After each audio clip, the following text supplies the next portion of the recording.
Hallo meine Lieben, wie geht's euch? Ich wollte euch eine frohe Weihnachten wünschen und frohe Festtage और आप सबको जो कि क्रिसमस मना रहे हैं happy Christmas and all happy Christmas.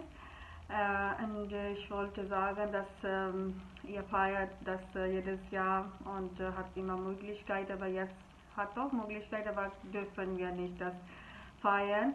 Und das ist Zeit, wenn wir können besser denken an die Leute in der Welt, die haben nie eine Möglichkeit, was zu feiern.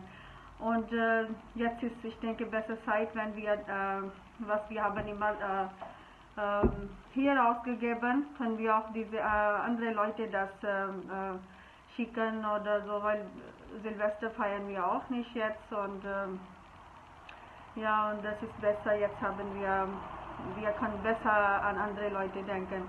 मैं ये कह रही हूँ कि अब जबकि हम हमेशा अपने फेस्टे अपने जो फायन है करते हैं, जो हमारे जो भी दिन आते हैं मनाने के, जैसे ईद होगी अब क्रिसमस है, वो हम हर साल मनाते हैं क्योंकि हमारे पास सहूलत होती है, लेकिन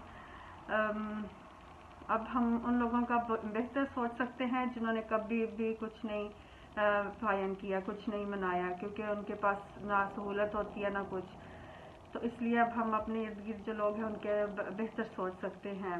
मुझे पता है कि ich weiß, dass wir viele sind machen schon für arme Leute was, aber trotzdem ich wollte nochmal erinnern, dass ich wünsche euch schönen Tag, bleiben Sie gesund, weil jetzt momentan ist ganz wichtig, dass wir alle gesund bleiben.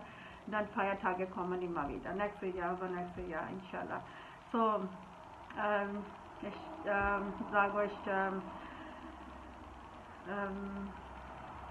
tschüss und Allah Hafiz und ja, beten Sie viel für die Welt. Tschüss.